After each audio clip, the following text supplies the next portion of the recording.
Good day, YouTube. This is Jay Money with Falling Forward Financial. Just a new article here about some 5G stocks. As you follow my channel, I've just got into 5G a little bit. I've talked about AT&T, Verizon, just bought some Verizon today, some AT&T the other day. Have T-Mobile and went over a couple other 5G stocks, but this is 3 5G stocks to buy now before they rally higher. Like a lot of other stocks today, I just did a video on Apple. It had a pretty good days before some of these run up. So, but the newest generation of wireless technology, 5G, is rapidly being built around the globe. In fact, dozens of countries have now deployed 5G, and some estimate that the next-gen networks reaching 1 billion users worldwide by 2024. So. Won't be long until some of these start taking off. So the most profitable way to invest in 5G have been with the companies that develop the hardware and the use cases for the technology, and they're poised to continue delivering strong returns.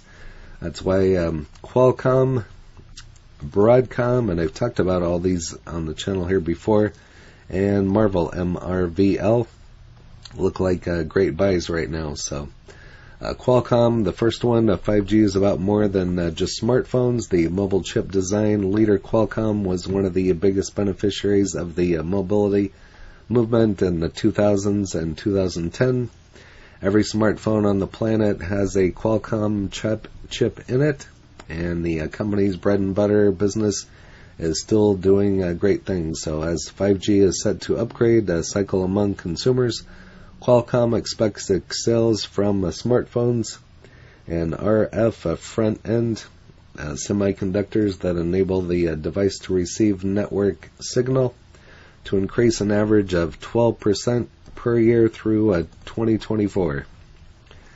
So you'd have a pretty decent return there, anywhere from 24 to 36%. So by doing the math, but 5G won't be a growth driver for the smartphones. Lots of other devices will benefit from 5G too. Many consumers are turning to wireless mobile as their primary internet service provider. Smart home devices, so pretty much everything, smart home devices, laptops, computers, phones. Internet of Things is also proliferating as large enterprises use mobile tech to connect large numbers of smart devices to a network of greater efficiency. So I suppose you could put security systems in there, cameras, all kinds of stuff. So then there's Qualcomm's nascent auto segment, which is also on pace to surpass 1 billion in annual sales for the first time this year. Qualcomm is using a know-how in smartphones to build an end-to-end platform for the modern vehicle, encompassing everything from infotainment system within the car to advanced.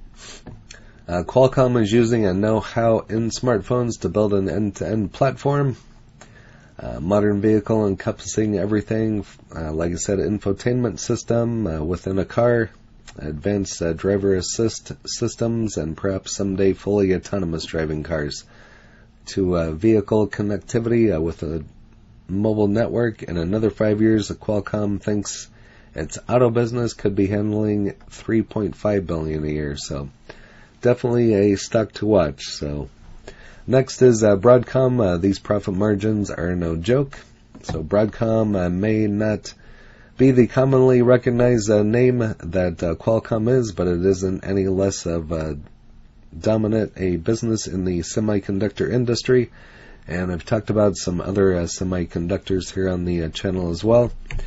NVIDIA, Intel, AMD, quite a few of them. So as its name implies, Broadcom is a specialist in all sorts of communications hardware, from data center equipment to wireless chips to optical network hardware. As far as 5G goes, Broadcom designs chips for 5G network infrastructure, like small cells that generate a wireless signal, to smartphone circuitry that enable 5G and Wi-Fi connectivity.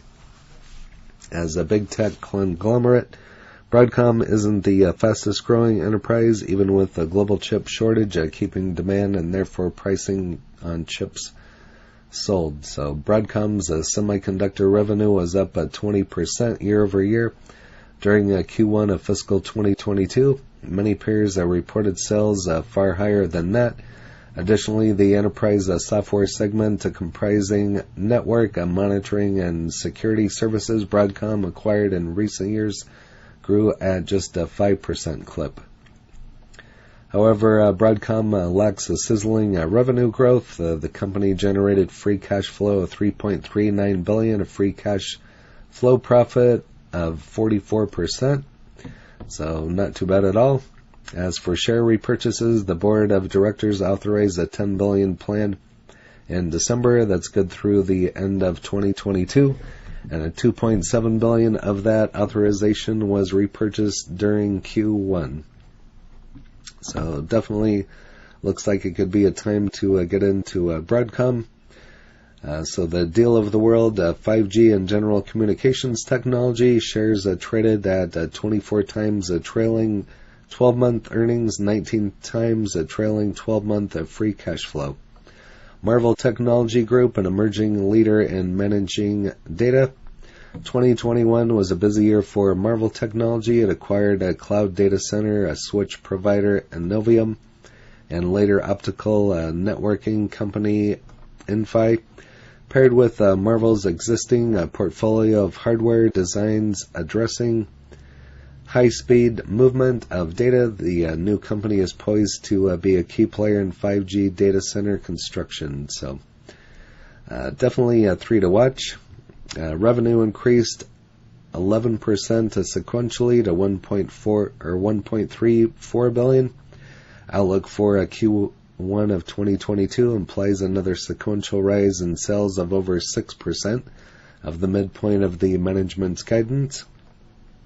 5G and adjacent areas of the tech like the cloud and data centers should be a strong driver for Marvell's growth in the next few years. Cloud and mobile network systems that utilize 5G are on the rise, and so 5G is definitely on the rise. And much like Qualcomm's mobile chips, granted, investors looking for a cheap 5G stock won't find that here. Marvell currently operates in the red, although it's cash flow positive due to its purchases in 2021. So that is the three: Marvell Technology, Broadcom, and Qualcomm. So again, here are the tickers. You can list in the comments which one of those you have, or all of them, or none of them, or if you have another 5G stock that you like even better. So I currently do not own any of the three of these. I'm going to be looking into them and add some more to my 5G portfolio. So, but that's it on this one. But like I said, if you have any of those, go ahead and list it in the comments. And if you haven't smashed that like button yet, go ahead and hit that for me, as well as subscribing and hit the bell so you're notified of when the next videos drop. Again, this is J Money, Falling Forward Financial. Happy trading, happy investing, stay green. Cheers.